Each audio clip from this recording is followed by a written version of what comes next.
అందరికీ నమస్కారం. నా పేరు రవీంద్ర బాబు, అడ్వకేట్. భారత రాజ్యాంగ రచనలో రాజ్యాంగ సభలో ఉన్నటువంటి 299 మంది సభ్యుల్లో ఎంతమంది తెలుగువారు ఉండొచ్చు అని నాకు అనిపించింది. అలా వాళ్ళ పేర్లు వెరిఫై చేస్తూ ఉంటే సుమారు ఒక 11 పేర్లు నాకు కనిపించాయి తెలుగువారి పేర్లుగా. ఆ 11 మంది గురించి కొన్ని బేసిక్ విషయాల్ని సేకరించాను. ఆ 11 మంది గురించి అందరికీ తెలియజేద్దాం అనుకుంటున్నాను. ఈ 11 మంది కాకుండా ఇంకా మీకు వేరే ఎవరి గురించి అయినా వివరాలు తెలుసుంటే అవి కామెంట్ బాక్స్లో తెలియచేస్తే వారి గురించి మరొక ప్రత్యేకమైన వీడియో చేయడానికి ప్రయత్నిస్తాను. ఇప్పుడు ఈ 11 మంది వివరాలు గమనించండి. సర్ అల్లాడి కృష్ణస్వామి అయ్యర్, వీరు లాయరు, బ్యారిస్టర్ చేశారు. వీరు అడ్వకేట్ జనరల్ ఆఫ్ మెడ్రాస్గా 1929 నుంచి 1944 వరకు సుమారు 15 సంవత్సరాలు విశేషమైన సేవలు అందించారు. వీరు నెల్లూరు జిల్లాకు చెందిన వ్యక్తి కావడం ఎంతో విశేషం. వీరి గురించి డాక్టర్ బిఆర్ అంబేద్కర్ గారు ఏమన్నారో వారి మాటల్లోనే చూద్దాము. There were in the drafting committee men bigger, better and more competent than myself, as my friend sir Alladi Krishnaswami Ayyar అని అలా అంబేద్కర్ గారే వారి గురించి కీర్తించడం ఆంధ్రులందరికీ ఎంతో గర్వకారణం. ఇలానే డ్రాఫ్టింగ్ కమిటీలో ఆంధ్రప్రదేశ్కి చెందిన మరొక వ్యక్తి ఉన్నారు. ఆయన గురించి చివరిలో తెలియజేస్తాను. వీడియోని చివరి వరకు చూడండి. మాడభూషి అనంతసేనం అయ్యంగార్ గారు, వీరు కూడా అడ్వకేటే. వీరు ప్రస్తుత తిరుపతి జిల్లాలోని తిరుచానూరులో జన్మించారు. ఈయన అప్పుడు రాజ్యాంగ సభలో సభ్యుడు మాత్రమే కాకుండా తొలి డిప్యూటీ స్పీకర్గా కూడా వ్యవహరించారు. తదనంతరం వారు లోక్సభ స్పీకర్గా కూడా వ్యవహరించారు.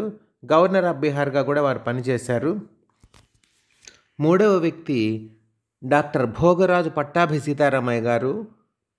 రాజ్యాంగ సభలో ఉన్న కొద్దిమంది మెడికల్ డాక్టర్స్లో ఈయన ఒకరు. ఈయన నిజంగా ట్రీట్మెంట్ చేసిన మెడికల్ డాక్టరు. పేషెంట్స్ని ఎంతోమందిని ట్రీట్ చేశారు. తన వైద్య వృత్తిని వదులుకొని స్వాతంత్ర సంగ్రామంలోకి అడుగుపెట్టారు.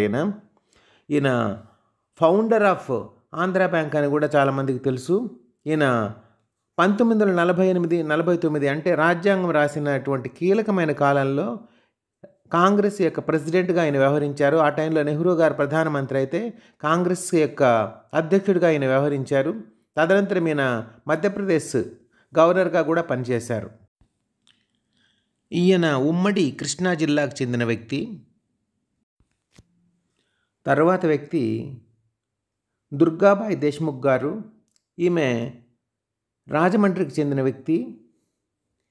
ఈమె రాజ్యాంగ సభలో కీలకమైన మహిళా సభ్యురాలు. ఈమె ఎన్నో సంస్థలు స్థాపించారు. అందులో ఆంధ్ర మహిళా సభ అందరికీ తెలిసిందే.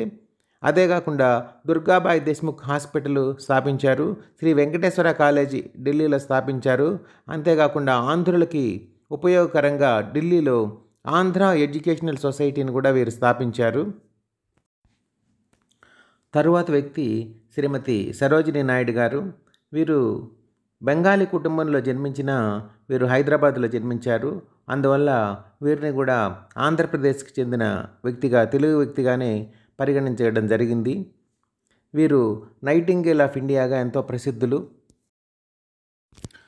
వీరు యూపీకి గవర్నర్గా కూడా వ్యవహరించారు. అంతేకాకుండా వీరు తొలి మహిళా గవర్నర్. అంతేకాకుండా ఇండియన్ నేషనల్ కాంగ్రెస్కి తొలి ఇండియన్ ఉమెన్గా ఉన్నారు. ఐర్లాండ్కి చెందిన అనీ బెసెంట్ గారు ఇండియన్ నేషనల్ కాంగ్రెస్కి తొలి మహిళా అధ్యక్షురాలుగా వ్యవహరించారు. తదనంతరం కొంతకాలం తర్వాత సరోజినీ నాయుడు గారు భారత సంతతి వ్యక్తి, తొలి భారత సంతతికి చెందిన మహిళా అధ్యక్షురాలుగా వ్యవహరించారు ఇండియన్ నేషనల్ కాంగ్రెస్కి. ఈ తేడాని గమనించాలి. ఇలా భారత రాజ్యాంగ సభలో ఉన్న ప్రముఖుల్లో మరొక ప్రముఖులు ఎన్జి రంగా గారు, ప్రొఫెసర్ ఎన్జి రంగా గారు. ఈయన గుంటూరు జిల్లాకు చెందిన వ్యక్తి అని అందరికీ తెలుసు. ఈయన ఫౌండర్ ఆఫ్ స్వతంత్ర party, founding president of the స్వతంత్ర పార్టీ. ఈయన రైతుల leader, farmers leader. Served as the parliamentarian in parliament for 6 decades 1930 to 1991. 1930 నుంచి 91 వరకు 60 సంవత్సరాల పాటు పార్లమెంట్లో ఉన్న అత్యంత తక్కువ మందిలో ఈయన ఒకరు. రాజ్యాంగ సభలో ఉన్న మరొక ప్రముఖుడు, ఆంధ్రప్రదేశ్ నుంచి ఉన్న మరొక ప్రముఖుడు ఈస్ట్ గోదావరి జిల్లాకు చెందిన శ్రీ కళా వెంకట్రావు గారు. వీరు 1949 నుంచి 51 మధ్యకాలంలో ఏఐసిసికి జనరల్ సెక్రటరీగా కూడా వ్యవహరించారు. సుమారుగా ఇదే టైంలోనే రాజ్యాంగం కూడా రూపుదిద్దుకుంది, 49 చివరి వరకు, నవంబర్ వరకు. వీరిని నీలం సంజీవిరెడ్డి గారు ద్రోణాచార్య అని పిలిచేవారు. స్వాతంత్ర సంగ్రామంలో వీరు చేసిన పోరాటాలను గమనించి వీరిని ఆంధ్ర పటేల్గా కూడా అభివర్ణిస్తూ ఉంటారు. భారత రాజ్యాంగ సభలో ఉన్న మరొక ప్రముఖ తెలుగు వ్యక్తి శ్రీ విసి కేశవరావు గారు. వీరి గురించిన వివరాలు నాకు లభించలేదు. వీరు ల్యాండ్ అక్విజిషన్లో ప్రజలకి కాంపెన్సేషన్ ఇవ్వాలి, వారి భూములను స్వాధీనం చేసుకున్నప్పుడు ప్రజలకి తగిన కాంపెన్సేషన్ ఇవ్వాలనే పాయింట్ మీద బాగా కృషి చేశారు.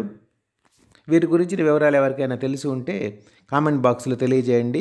వారి గురించి మరొక ప్రత్యేకమైన వీడియో చేయడానికి ప్రయత్నిస్తాను. భారత రాజ్యాంగ సభలోని అత్యంత ప్రముఖులైన తెలుగువారిలో మరొకరు న్యాపతి మాధవరావు గారు.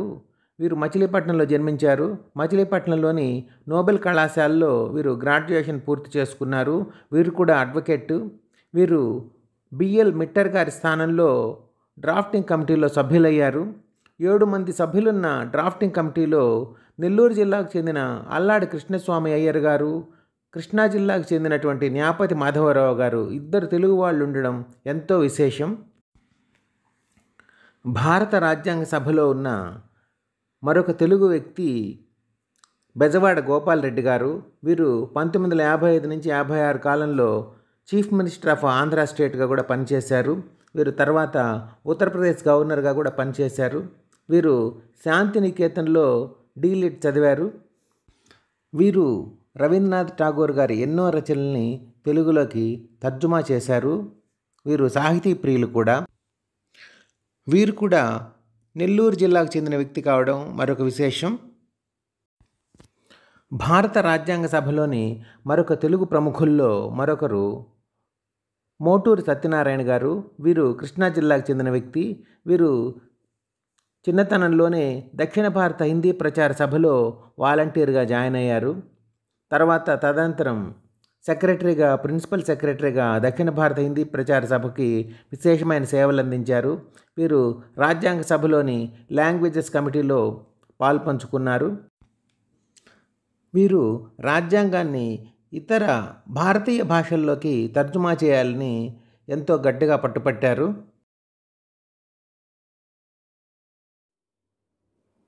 ఈ 11 మంది వివరాలు గమనించారు కదా. ఈ 11 మంది కాకుండా మీకు ఏమైనా కొత్త పేర్లు కనిపిస్తే అవి వివరాలు తెలియచేయండి. Please subscribe to my channel. Please like, share and comment. Thank you.